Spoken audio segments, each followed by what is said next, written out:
Whaatalo whātu talafola Radio Samoa le nei fo i tae au ma lole soifua manuia, usi mai alfa afonga o tala o le aso tofi.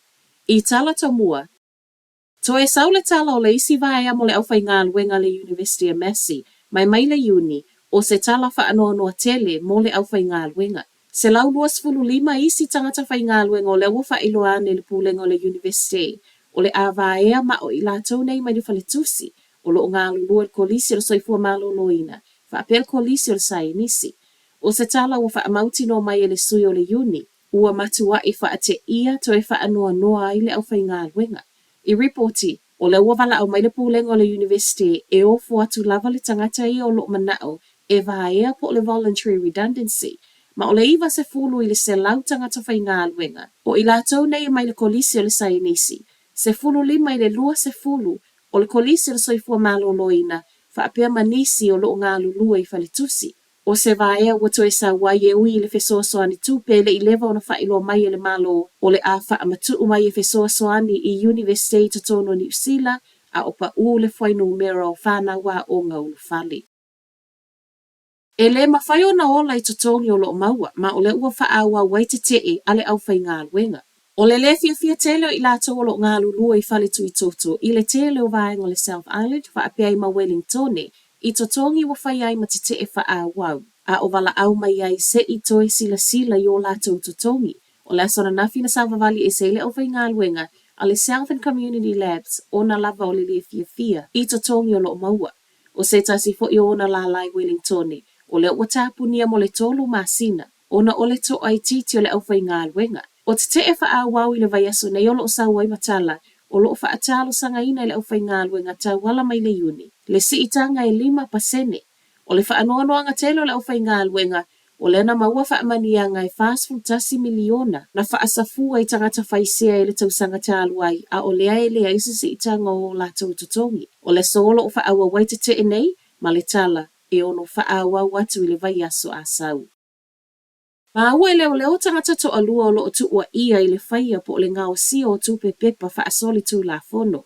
O ila ua neina saisai mai e leo ana nafi Rotorua, o le li i se fulu valu tausanga, ma le tamaita i luas fulu lua tausanga. Na au mai whaatasi ai malimasini na wha o ngai lo lo miei tupe pepa ta i se fulu tala. Lua se fulu tala, ma le 5 se fulu tala.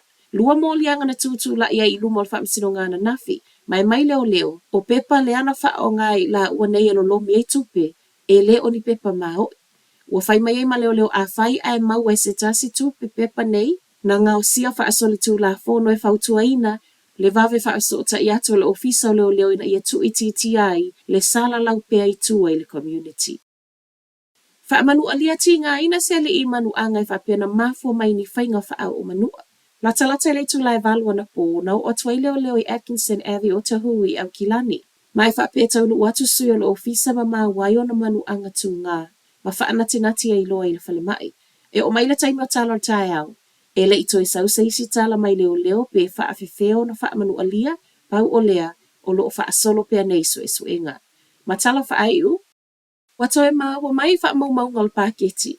E le ai se lango le vaenga tupe po le treasury le polo kalame o loo maa wa fuai lancha whana wa onga. O le reporti mo le minister o tupe Grant Robertson o loo maa wai i longa na whaia. E le ai ma se fesota ingo lunch maa wa fua nei. Ma le toa anga o whana wa onga ya so uma. Ma e le tele fo isa benefiti mo whana maori. Wha maunga fo i nei o loo i loa i o le wha ai unga le tausanga le nei. E umai le tupe na wha nganga mo le polo keti. Ma o leo lo mana o le minister wa onga janti na tie a vea ma tupe wha alu. E wha waupea e le muta. Petai, mai le vahang o tupe. Na o le lua tausanga leo na o lata o fautua i nei to e wha wai. Ma e fōlinga mai le reporti. O loo fesilingi e le vahang o tupe le hao ngā o le polo kalame wha atusa i le tupe alu. O loo sa waifo i le reporti le tusa mal se fulu afe lancha whanau i tutono le aso i tasi. E sili po o mea ai tutoe, ma ufai mai ele vaenga o tupe, ua tatau na toe sila iai. Ai inei wha mau uma matalo al paketi, o loo sa waifau tuanga le treasury wa mo o mia le wha mua i tu. E au fi ai tupe alu ia o ngā loo matua i mo o mia le a apa mai o le malo, o na o le taunga tau le soifuanga, ma e patino lava lea fautuanga mo tangata Maori ma Pasifika. O Talafonala Radio Samoa, manuia le nei asu.